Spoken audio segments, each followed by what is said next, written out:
Gold trusted gold buyers మీరు తాకట్టు పెట్టిన బంగారాన్ని విడిపించి ఈ రోజు ఉన్న మార్కెట్ ధరకు కొనబడను. లైక్ సినిమా రివ్యూస్ ఇచ్చే వాళ్ళ మీద సినిమా వాళ్ళు ఎప్పుడు నెగిటివ్ గానే ఉంటారు. ఎందుకు అంటావు? అంటే సమ్ టైమ్స్ పాజిటివ్ ఉంటారు, but most of the times negative ఉంటారు. ఎందుకు రీజన్ అంటే ఇంకా బేసిక్ గా సినిమాలు కొంచెం బ్యాడ్ క్వాలిటీతో వస్తున్నాయి. Quality in the sense not about VFX అలా కాదు, అంటే కంటెంట్ పరంగానే ఎందుకో రిపీటెడ్ కంటెంట్స్ వస్తూ సో మళ్ళీ వాటికి మనం డబ్బులు పే చేస్తుంటాం కదా. సో ప్రతిదానికి ఫ్రెష్ గా డబ్బులు కడతాం మనం. సో ఆల్రెడీ ఇంత ముందు ఒక 2-3 సినిమాల్లో ఏదైతే కాన్సెప్ట్ వచ్చిందో దాన్ని అడిదిప్పి ఇప్పుడు ఇంకో సినిమా కింద రిలీజ్ చేశారు అనుకో, దానికి మనం ఎందుకు ఫ్రెష్ గా డబ్బులు ఇవ్వాలి, అదొక కాన్సెప్ట్ ఉంటది. సో అందువల్ల ఆడియన్స్ చాలా మంది రివ్యూస్ కి ఎడిక్ట్ అయ్యారు. సినిమాలు బాగోకపోవడం, దానికి ఏమో ఓవర్ హైప్ ఇవ్వడం బాగోని సినిమాలకు కూడా. తర్వాత ఇంక ఈ ఓటీటీ కల్చరు, తర్వాత piracy, ticket rates, popcorn rates, చాలా రీజన్స్ ఉన్నాయిలే పీపుల్ రివ్యూస్ కి ఎడిక్ట్ అవ్వడానికి. సో వాటి వల్ల ఏమవుతుందంటే అసలు ఈ సినిమాకి ఏమాత్రం సంబంధం లేని ఒక వ్యక్తి, ఒక ర్యాండమ్ పర్సన్ సినిమా తాలూకుగా కలెక్షన్స్ ని డిసైడ్ చేస్తున్నట్టే కదా. అట్లీస్ట్ ఒక 2% or 3%. అది కూడా ఎందుకు అనేది. మళ్ళీ దీనివల్ల ఏమవుతుంది, ఈ టాక్ విన్నోళ్ళు వేరే వాళ్ళతో షేర్ చేయొచ్చు. ఇప్పుడు పలానా రివ్యూర్ ఇట్లా చెప్పాడు బాలేదని, దాన్ని చూసిన 1,00,000 మంది ఇంకొక 1,00,000 మందికి నోటితో చెప్పొచ్చు, అక్కడ చూశాను రా బాలేదన్నారు అది ఇది అని చెప్పి. నేను ఎప్పుడు చూస్తాను, ఆయన జెన్యూన్ గా చెప్తాడు, ఆయన బాలేదన్నాడు, సో బాలేనట్టే సినిమా ఎందుకు వేస్ట్ అన్నాడు అనుకో, 2,00,000 మంది అయిపోయినట్టే. 2,00,000 × 200 కలిసి 4 కోట్లు కదా, అయిపోయినట్టేగా. లైక్ అంటే ఇదే ఇప్పుడు సినిమా వాళ్ళు వాళ్ళు ఎంతో కష్టపడి ఒక సినిమా తీస్తారు. మీరు ఆ స్టోరీని కానీ లేకపోతే అందులో మ్యాటర్ ఏంటి అనేది చెప్పి ఒక రివ్యూ వెంటనే తీసి అదే మార్నింగ్ పెట్టేస్తే ఇబ్బంది కదా. నేనైతే స్టోరీ చెప్పను, ఏ రివ్యూలోని స్టోరీ చెప్పను అసలు. చెప్పేవాళ్ళు చాలా మంది ఉన్నారు. మరి దాని మీద ఎప్పుడు ఎందుకు చెయ్యలేవు? నువ్వు ఎప్పుడు చెప్పలేదు అంటే ఒకసారి రివ్యూర్ గా నువ్వు సపోర్ట్ చేస్తున్నట్ట? లేదు, అని నేను ఎప్పుడు స్టోరీ నా దాంట్లో ఏ రోజు రివ్యూలు ఉండదు.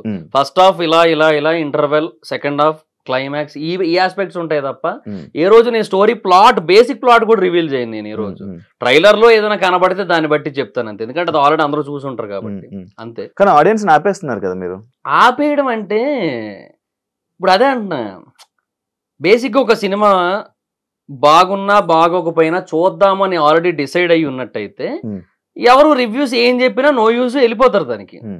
ఒక సినిమా బాగుంది అని టాక్ వస్తే వెళ్దాము, లేదంటే లేదు, ఇప్పటి వరకు రిలీజ్ అయిన టీజర్ ట్రైలర్ చూస్తుంటే అంతంత మాత్రంగానే ఉంది అని అనిపించినట్టయితే అప్పుడు రివ్యూస్ కోసం వెయిట్ చేస్తారు. అప్పుడు రివ్యూస్ ఇంపాక్ట్ ఎక్కువ ఉంటది.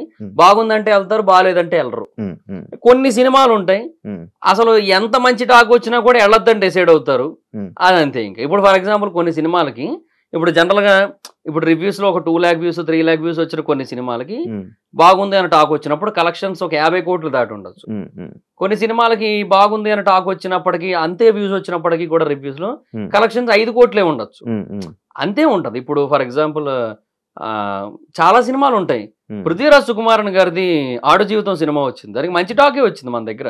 అంటే కొంచెం లాగ్ అయిందనే ఫీల్ వచ్చినప్పటికీ కూడా ఆ కాన్సెప్ట్ ని చాలా అప్రిషియేట్ చేశారు, ఆయన డెడికేషన్ అప్రిషియేట్ చేశారు. బట్ మన దగ్గర ఏం రాలేదు, దానికి కలెక్షన్స్ ఏమంతా లేవు. అట్లా కొన్నిటికి వస్తాయి, కొన్నిటికి రావు.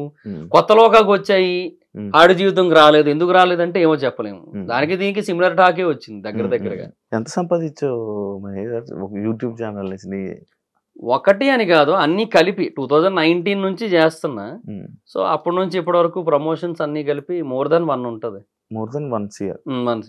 1 year యూట్యూబ్ నుంచి. అంటే జబర్దస్త్ జబర్దస్త్ నుంచి ఏం రాలేదు పెద్ద. ఎంత ఇచ్చేవాళ్ళు అప్పుడు? అందరూ 1000 రూపాయలే. ఆర్పి అన్న నాకు ఫస్ట్ 70 స్కిట్లకి 1000 రూపాయలు ఇచ్చారు. తర్వాత ఒక 50 స్కిట్లు 60 స్కిట్లకి 2000 ఇచ్చారు. 70 స్కిట్లు 1000? ఎప్పుడు 2019 అంటే అంతే. 19 అంటే 18 నుంచి ఆర్పి అన్న దగ్గర 18 నుంచి చేశాను నేను. 18 కూడా కాదు, 17 ఎండింగ్ లోనే ఎప్పుడో చేశాను నేను ఆర్పి అన్న దగ్గర. అప్పటి నుంచి చేస్తున్నా అన్న దగ్గర. సో అప్పటి నుంచి అనమాట. యూట్యూబర్ నా అన్వేషణ మీద ఏంటి బ్రో? నాకు మంచి ఫ్రెండ్ ఆయన ప్రస్తుతానికి. అంటే చాలా మందికి బూతులు తిడుతున్నారు, వల్గారిటీ ఉంటుందా? ఫుల్ ఉంటది. కొన్ని సార్లు పేరెంట్స్ మీదకి, ఫ్యామిలీ మీదకి వెళ్తూ మాట్లాడుతూ ఉంటాడు. ఫ్రెండ్ అని సపోర్ట్ చేస్తున్నావా? లేదు, సపోర్ట్ ఏం లేదు. నేను దాన్ని ఏమంటారు, అది కరెక్ట్ కాదని చెప్తాను. But end of the day audience encouragement ఉంది దానికి. ఆయన ఐలాండ్ అదే సారీ ఐస్లాండ్ వెళ్ళి అక్కడ వాటర్ ఫాల్స్ కొన్ని చూపించాడు ఆయన. వరల్డ్స్ బెస్ట్ వాటర్ ఫాల్ అనిపించింది నాకు అక్కడ. ఆయన క్యాంపింగ్ వేసుకొని వ్యాన్ తో అది డ్రోన్ షాట్లు చూపించాడు. అసలు ఎంత ఖర్చు అయినా పర్లేదు, జీవితంలో ఏదో ఒక టైంలో అక్కడికి వెళ్ళాలనే ఫీలింగ్ వచ్చింది నాకు. అంత బాగుంటది అది. దానికి 4 లక్షల వ్యూస్ వచ్చినాయి. ఆయన ఒక యూట్యూబర్ నో ఒక ఇన్ఫ్లుయెన్సర్ నో తిడుతూ వీడియోలు చేస్తే 20-30 లక్షల వ్యూస్ వస్తాయి. ఇక్కడ ఎవరి తప్పు? చూడకూడదు అట్లాంటివి. నేను అదే అంటున్నా, ఇప్పుడు ఇట్లాంటి వాటిని ఎంకరేజ్ చేస్తున్నారు. 18+ డైలాగుల్ని, 18+ కంటెంట్ ని వాటిని ఎంకరేజ్ చేస్తున్నారు. అటు బూతులు మాట్లాడుతున్నా కూడా త్యాగరాజ కీర్తనలు లేదంటే శ్రీశ్రీ మహాప్రస్థానం అన్నట్టు వింటున్నారు వాటన్నిటిని కూడా. మరి ఇంకా అయ్యే చెప్తారు వాళ్ళు. శ్రీశ్రీ మహాప్రస్థానం ఎందుకు చెప్తారు? ఇయ్యే ఎక్కువ వింటున్నప్పుడు అంతే ఉంటది. రివ్యూస్ అవును బిగ్ బాస్ ఇస్తున్నా హైదరాబాద్ వైబ్స్ లోనే. ఓన్లీ బిగ్ బాస్ రివ్యూస్ మీద ఎంత సంపాదిస్తాం? ఒక అంటే పెర్ సీజన్ ఒకవేళ బాగా ఎక్కువ వీడియోలు చేస్తే మంత్ కి ఒక 2 lakhs అబౌవ్ వస్తుంది. 2 lakhs అంటే నాకు ఇంకా అంత రీచ్ లేదు కదా. నేను ఎక్కువ వెళ్తుంది కదా బానే. అంటే ఒక 3 lakhs వరకు కూడా వచ్చు. 2 lakhs to 3 lakhs మధ్యలో ఉంటది. 3 వరకు టచ్ అవ్వచ్చు.